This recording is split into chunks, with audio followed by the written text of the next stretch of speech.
There's something magical about the first snowfall of winter. It blankets the world in white, softens the edges of everything, and turns even the most ordinary hill into a place of wonder. For years, I had dreamed of a property where I could truly experience that magic, a cabin nestled among evergreens, with a hill perfect for sledding, snowball fights, and endless winter afternoons. When I finally purchased my land, I felt like I had captured a piece of that dream. My hill wasn't enormous, but it was just right. Steep enough for excitement, gentle enough for safety. I had spent hours clearing a path, trimming trees to make sledding trails, and ensuring the ground was free of rocks and hidden obstacles. It was a labor of love, and each time the snow fell, I felt a childlike thrill at the thought of sliding down the slopes, laughing with neighbors or family who occasionally visited. The cabin itself was modest but cozy, built of timber with large windows that looked out over the hill. Inside, the fireplace crackled in the evenings, filling the room with warmth and the comforting scent of burning wood. Life here was simple, chopping wood, tending to a small vegetable garden, and, during winter, dedicating hours to enjoying the snow. Each snowfall felt like a gift, a rare pause in the world's chaos, and I reveled in it.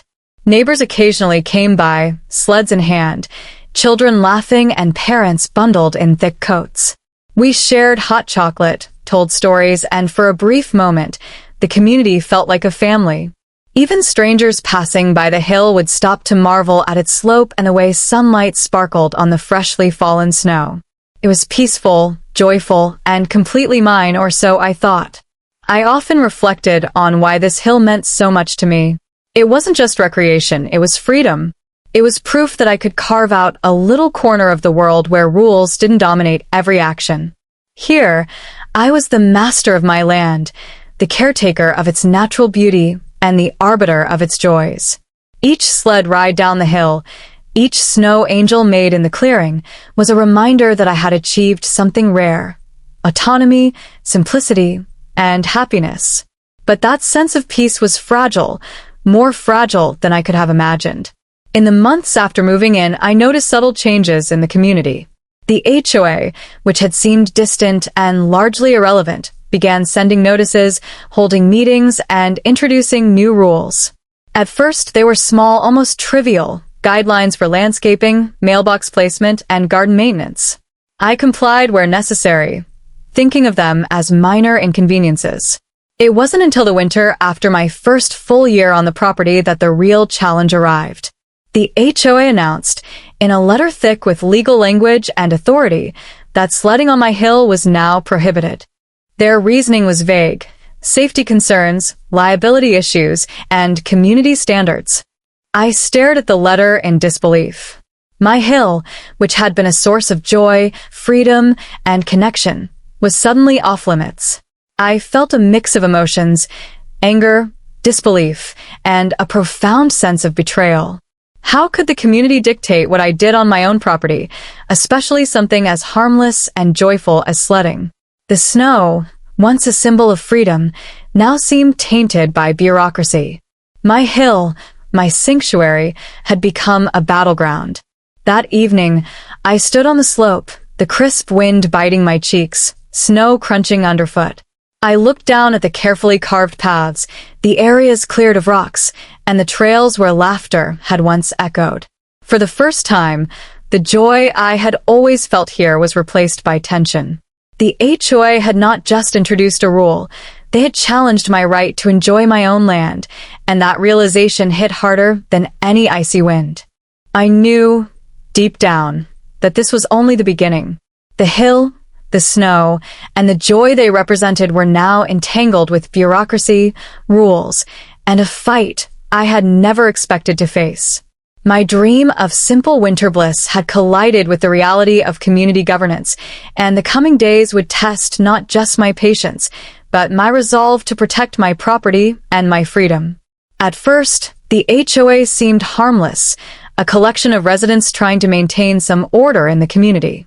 Their notices were polite, even friendly, and mostly concerned themselves with appearance: lawns, mailbox placement, and garden upkeep. I thought little of it. My cabin and hill were remote enough that I could mostly ignore them, and yet the community's regulations were always lurking in the background, a quiet reminder that my freedom was not absolute. It started subtly.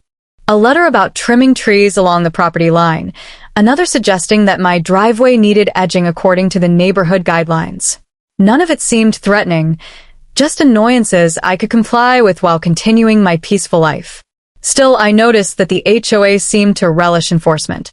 Board members like Mr. Collins and Ms. Hargrove were meticulous, often quoting rules verbatim during meetings. Their attention to detail, I realized, bordered on obsession. I attended a few meetings, mostly out of curiosity, but quickly noticed a pattern. Minor issues, like a slightly crooked mailbox or a garden plant growing too tall, were blown up into formal complaints. Members of the board seemed more interested in asserting authority than fostering community spirit. It was exhausting to watch, and I silently vowed to avoid unnecessary entanglement.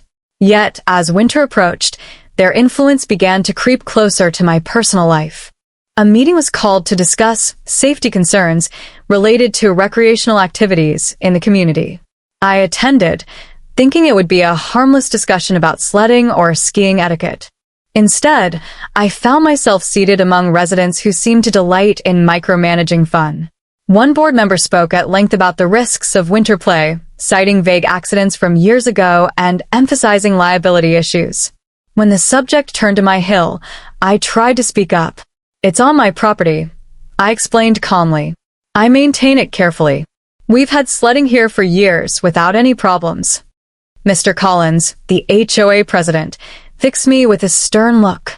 "While we understand your position, safety and liability extend to the entire community. The rules apply to everyone, and the board must ensure compliance." The phrase, "must ensure compliance," echoed ominously in my mind as I left the meeting. It was the first time I realized the HOA wasn't just a minor annoyance, it was a force capable of dictating how I used my own land. Their authority, masked by concern for safety and community standards, had teeth I hadn't fully appreciated. Over the next few weeks, I noticed small signs of tension growing. Flyers were posted at the community center about prohibited activities, and subtle warnings were circulated among residents. Friends and neighbors began to avoid my hill, uncertain whether sledding was still permitted. The sense of freedom I had cherished was slowly shrinking, replaced by the invisible weight of rules and scrutiny. At home, I walked the hill after each snowfall, observing how the snow sparkled in the early morning light, how the untouched slope promised endless fun. Yet now, every step carried anxiety. Could I legally sled here? Would a neighbor report me? Was the joy I had taken for granted slipping away?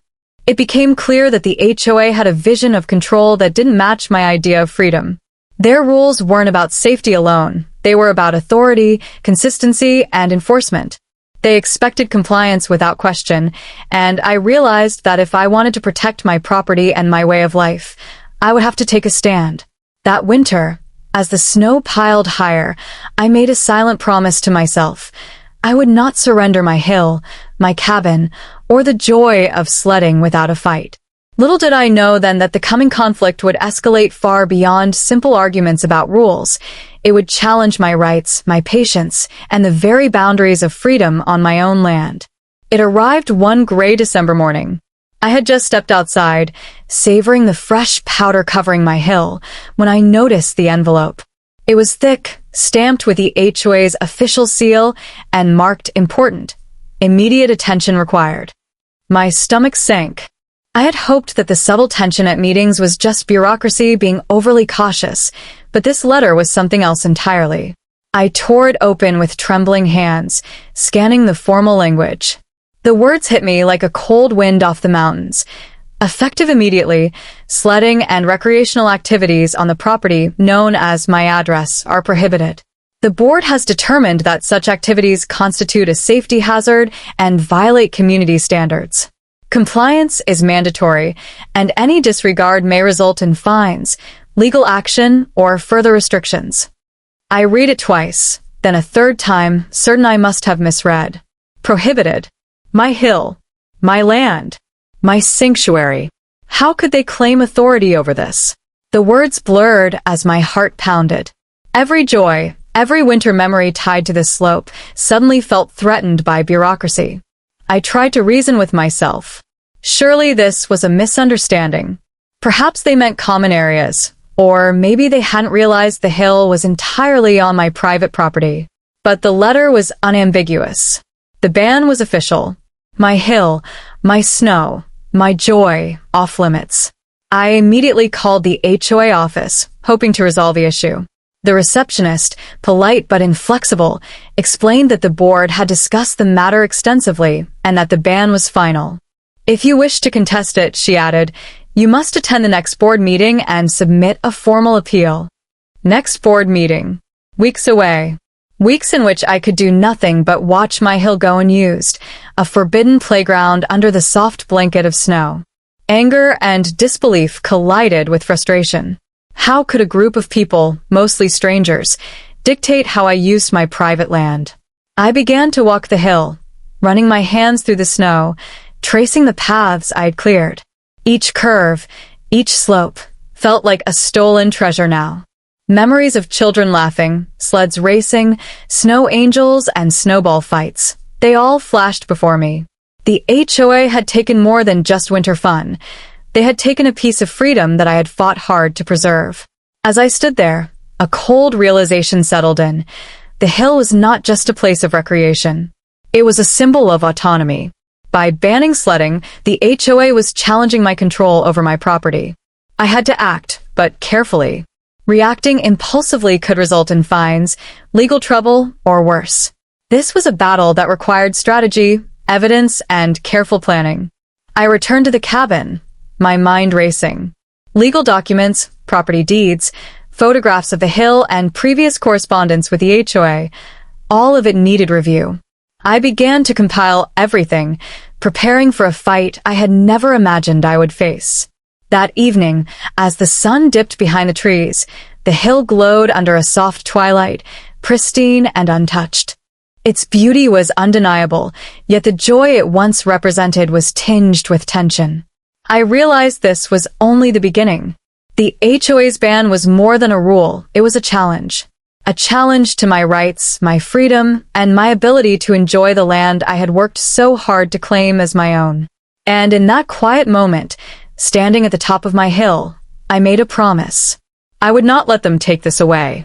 I would fight, not with anger, but with knowledge, persistence, and determination. This hill, this snow, and the freedom it symbolized were worth defending. Whatever it took, I would reclaim them.